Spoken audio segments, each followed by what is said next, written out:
मैंने हाथ से क्यों चुना था, 4 पंक्तियां आपको सौंपती हूँ कि किसी को चाह लो तो चाहत हो जाती है, किसी को चाह लो तो चाहत हो जाती है, अपना बना लो तो आदत हो जाती है। मैंने जान लिया दिल में रहता है खुदा, लोगों को हंसा लो इबादत हो जाती है। वाह वाह वाह वाह वाह वाह वाह, क्या बात।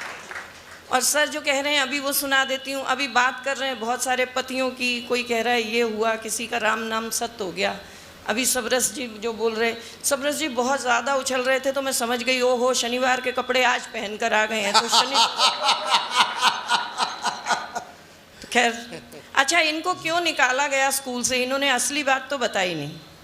क्योंकि इन्होंने कहा कि कभी मैं छुट्टी पे रहता था, कभी बच्चे छुट्टी पे रहते थे। समरस जी आपकी बात मैं बता देती हूँ, इनको कवि सम्मेलन में जाना होता था, छुट्टी चाहिए होती थी। जब ये टीचर थे, ये प्रिंसिपल सर के पास गए, मुझे छुट्टी दे दो जी, मेरे पिताजी मर गए। प्रिंसिपल ने छुट्टी दी। अब ऐसा सुन के कौन, तो छुट्टी मिल गई। अगले 2 हफ्ते बाद फिर कवि सम्मेलन था, फिर जाके यही कह दिया। तो प्रिंसिपल सर ने बिठा लिया, बोले मुझे जहाँ तक याद है कि तू 3 बार छुट्टी ले चुका है पिताजी के मरने की बात कह के। कितने पिताजी हैं? तो समरस जी बोले 5 तो आपके भी हैं। अब प्रिंसिपल सर हैरान, लेकिन सामने कौन थे? बोले सर मैं प्रूफ कर सकता हूँ आपके 5 पिता हैं। बोले कैसे? बोले जी एक तो आपके अपने पिताजी। प्रिंसिपल जी बोले बिल्कुल ठीक। बोले दूसरे बता? बोले जी आपकी पत्नी के पिताजी। बोले वो भी बिल्कुल ठीक। अब तू तीसरा गिनवा। बोले जी 2 अक्टूबर को जिनका जन्मदिन आता है, राष्ट्रपिता बापू, वो आपके भी बापू। प्रिंसिपल जी चौंक गए, लेकिन अब क्या कहते हैं? बोले ठीक है 3 हो गए, अब तू चौथा गिनवा दे। बोले सर कह दूं? बोले हाँ। सर बोले सर गाय हमारी माता है तो बैल हमारा।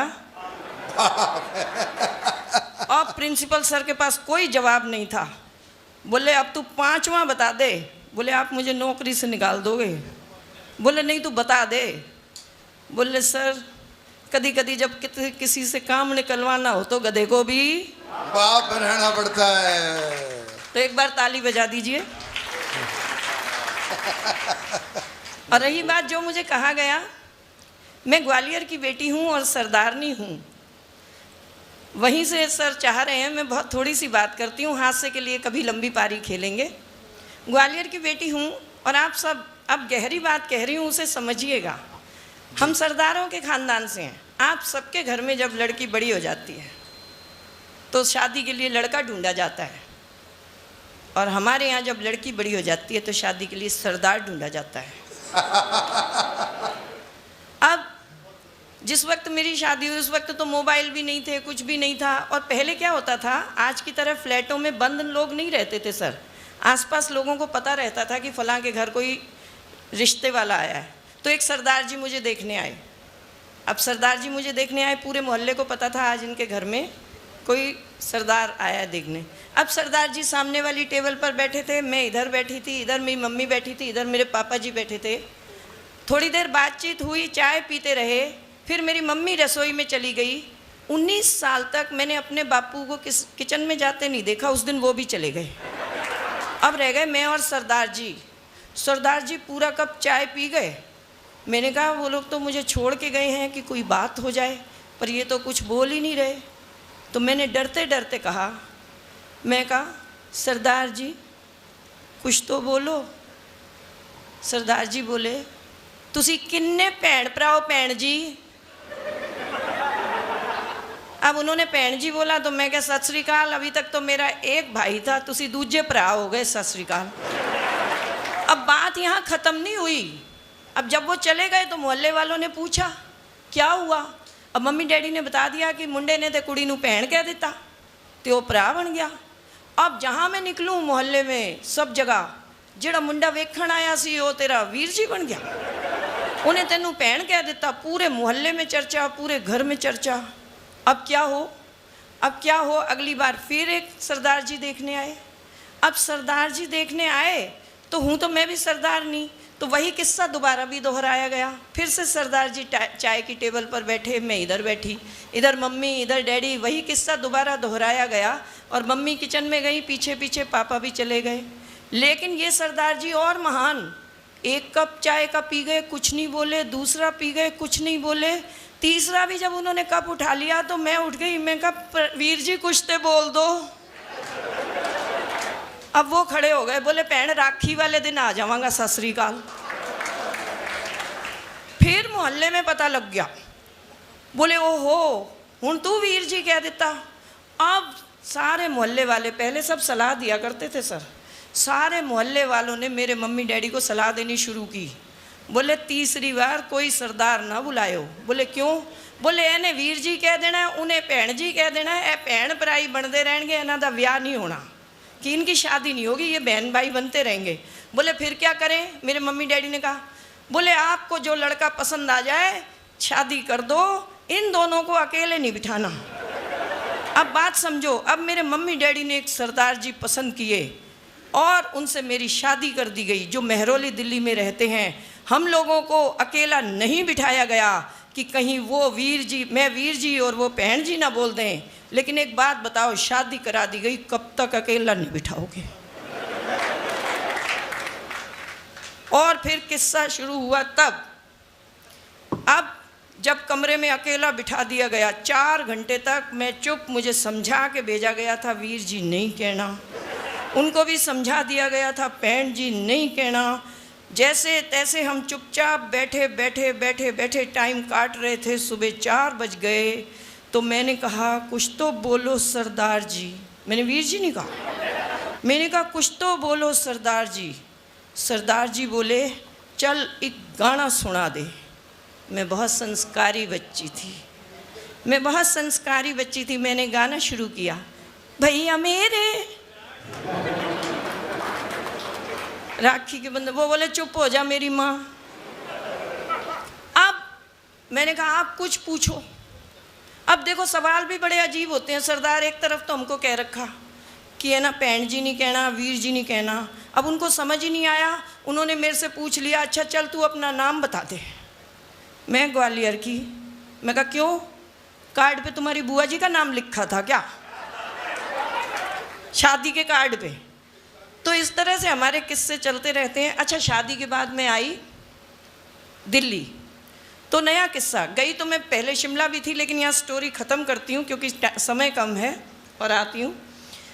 हम गए शिमला तो मेरे सरदार जी को कुछ ऐसा जोश आया, बोले ड्राइवर के साथ नहीं जाएंगे, हम अकेले जाएंगे। मैं कहा फिर? बोले ड्राइवर को एक्स्ट्रा पैसे दे देंगे, गड्डी मैं चलावांगा। मैं कहा ठीक है जी, आप गड्डी चला लो। अब शिमला में हम गए, ड्राइवर को तो अलग कर दिया, सरदार जी ड्राइविंग सीट पर, मैं साथ वाली सीट पर। अब क्या हुआ, सरदार जी गाड़ी चलाते थे, लेकिन शिमला की जैसी पहाड़ियाँ आती थी तो सरदार जी इतनी तेज़ी से गाड़ी काटते थे मोड़ कि ऐसे लगता था खाई में गिर जाएंगे। एक मोड़ आया, ऐसे लगा खाई में गिरेंगे। मैं कुछ नहीं बोली, नई नवेली नहीं बोलती ना, ज़्यादा डरते हैं अपन, मैं नहीं बोली। दूसरा मोड़ आया, लगा फिर खाई में गिर जाएंगे। तीसरे मोड़ पे जब एक पहिया भी उतर गया, लेकिन हम गिरते गिरते बचे, तो मैंने उनकी तरफ देखा। मैं कहा सरदार जी जब मोड़ आता है आप इतनी तेज़ी से गाड़ी काटते हो, आपको डर नहीं लगता? बोले डर तो तब लगे जब मैं आंखें खोल के मोड़ काटूं। बोले मोड़ आता है मैं तो आंखें बंद कर लेता हूँ, कट गया तो सतनाम, नहीं तो वाहेगुरु जी। तो बस उस दिन के बाद से गाड़ी में खुद चलाती हूँ ताकि ऐसा कोई किस्सा ना हो। रही बात, ये लंबे किस्से हैं, कभी बहुत लंबी पारी खेलेंगे। हम लोग जिस पीढ़ी में आते जा रहे हैं, आजकल बच्चों में हमें वो भावनाएं नहीं दिखती, और आप सब उस कविता को स्वयं जी पाएंगे अगर आप उस बात को याद करेंगे जो मैं कहना चाह रही हूँ। आजकल हम फेसबुक पर देख लेते हैं, फेसबुक का ज़माना है, हम पड़ोसी को नहीं जानते पर फेसबुक के लोगों को हम जानते हैं। तो वहाँ कहीं से मेरी बात शुरू होती है कि फेसबुक पर आज हम कभी कोई डे सेलिब्रेट करते हैं तो भी फेसबुक पर डाल देते हैं कि आज ये डे है, आज ये डे है। वहाँ से कविता शुरू होती है और कविता का शीर्षक है वो बच्चे। मंच का भी ध्यान चाहूँगी। अच्छा, एक छोटी सी बात ज़रूर कहना चाहूँगी कविता से पहले। लंबी बात कहती कि अभी बहुत अच्छी एक सैनिकों की कविता सुनाई थी। एक प्रश्न है जो एक सैनिक का है मैंने उस भाव को कहने की कोशिश की है कि ये सच है कि जब फौजी शहीद हो जाते हैं तो अपने ही नहीं पराए भी आंसू बहाते हैं। क्या बात। ये सच है कि जब फौजी शहीद हो जाएं तो अपने ही नहीं पराए भी आंसू बहाते हैं। पर क्या मरना ही ज़रूरी है? जीते जी भी तो फौजी को क्यों हम सम्मान नहीं दे पाते हैं? जीते जी वो टॉयलेट के आगे संदूक रखकर करता है सफ़र, ट्रेन में हम उसको अपने साथ एक सीट भी नहीं दे पाते हैं। वाह वाह वाह वाह वाह वाह वाह वाह। तो मैं चाहती हूँ कि कहीं आपको वर्दी दिखे तो उसे भी अपने साथ सीट दीजिएगा स्वागत। और उसको सैल्यूट कीजिएगा। और कविता मेरी वो बच्चे कि ढूंढ रही हूँ वो बच्चे, जो मैं बात कर रही थी कि आजकल फेसबुक है और ज़माना है किसका। सभी मातृशक्ति महिला बहनें बैठी हैं मेरी, तो मैं आप सबको समर्पित करती हूँ कि मैं क्या चाहती हूँ। मंच पर भी एक महिला शक्ति है कि ढूंढ रही हूँ वो बच्चे जो मदर्स डे नहीं मनाते थे। ढूंढ रही हूँ वो बच्चे जो मदर्स डे नहीं मनाते थे, पर माँ जब भी आवाज़ दे हाँ माँ कहकर दौड़े चले आते थे। वाह वाह। मैं चाहती हूँ कि जितना प्यार आप हास्य को देते हैं कविता को भी दीजिएगा कि ढूंढ रही हूँ वो बच्चे जो मदर्स डे नहीं मनाते थे, पर माँ जब भी आवाज़ दे हाँ माँ कहकर दौड़े चले आते थे। शायद बैटरी वाली कारें या मोबाइल नहीं थे उस वक्त, शायद बैटरी वाली कारें या मोबाइल नहीं थे उस वक्त, इसीलिए तो बच्चे पापा की पिद्दी पर घोड़ा बन चढ़ जाते थे। ढूंढ रही हूँ वो बच्चे जो मदर्स डे नहीं मनाते थे। शायद बारबी डॉल की कल्पना भी उस वक्त ख्यालों में थी, शायद बारबी डॉल की कल्पना भी उस वक्त ख्यालों में थी, इसीलिए तो बच्चे कपड़े की कतरन से गुड़िया बनाते थे और जूते के डब्बे में उसका घर सजाते थे। क्या बात। ढूंढ रही हूँ वो बच्चे जो मदर्स डे नहीं मनाते थे, पर माँ जब भी आवाज़ दे हाँ माँ कहकर दौड़े चले आते थे। शायद पिज़्ज़ा बर्गर भी ऑनलाइन ऑर्डर नहीं होता था उस वक्त, शायद पिज़्ज़ा बर्गर भी ऑनलाइन ऑर्डर नहीं होता था उस वक्त, इसीलिए तो बच्चे माँ का परोसा खा जाते थे। वाह वाह वाह। इसीलिए तो बच्चे माँ का परोसा खा जाते थे। और शायद सादा ही था खान पान, आँखों पर नहीं थे चश्मे, शायद सादा ही था खान पान, आँखों पर नहीं थे चश्मे, इसीलिए माँ के आंसू बच्चों को जल्दी नज़र आ जाते थे। आहा वाह वाह वाह वाह वाह वाह वाह। शायद सादा ही था खान पान, आँखों पर नहीं थे चश्मे, इसीलिए माँ के आंसू बच्चों को जल्दी नज़र आ जाते थे। और रुपए नहीं सिक्के मिला करते थे जेब खर्च। अपना अपना समय याद करेंगे हम कि रुपए नहीं सिक्के मिला करते थे जेब खर्च, इसीलिए पैसों का वज़न बच्चे ज़्यादा समझ पाते थे। वाह वाह वाह वाह वाह। इसीलिए पैसों का वज़न बच्चे ज़्यादा समझ पाते थे। कविता समाप्ति पे ला रही हूँ। शायद पढ़े लिखे नहीं थे, शायद पढ़े लिखे नहीं थे, पर अनपढ़ नहीं थे माँ बाप। शायद पढ़े लिखे नहीं थे पर अनपढ़ नहीं थे माँ बाप। वो कमरे में बोनसाई नहीं आंगन में पेड़ लगाते थे।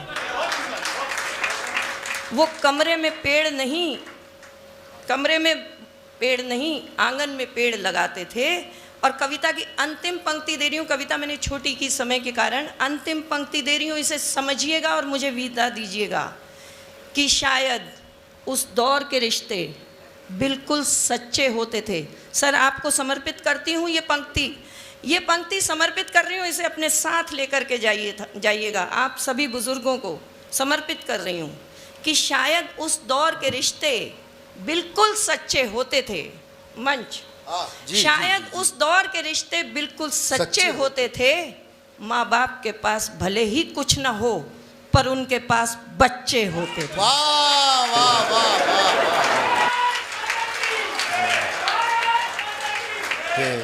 उस दौर के रिश्ते बिल्कुल सच्चे होते थे। माँ बाप के पास भले ही कुछ ना हो, पर उनके पास बच्चे होते थे।